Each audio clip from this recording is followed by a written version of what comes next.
జరగడానికి దేవుడు చేస్తాడని చెప్పి ఆలోచన విధానాన్ని దేవుడు తెలియపరుస్తాడు. దేవునికి స్తోత్రం. ఈరోజు మనం తెలుసుకోవాల్సింది ఏంటో తెలుసా?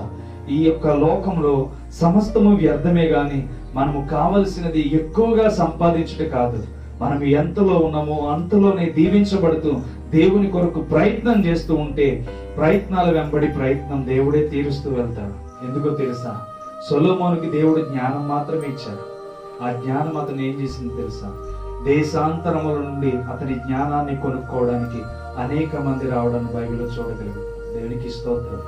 ఏంటంటే జ్ఞానము కొనుక్కోవడానికి ఒక మనిషి దగ్గరికి రావడం అంటే ఆలోచన చేయాలి.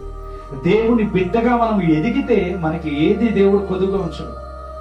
మనము దేవుని కొరకు ఆలోచన చేస్తే దేవుడు ఏది కూడా మన జీవితాల్లో కొదువు లేకుండానే చేస్తూ ఉంటాడు.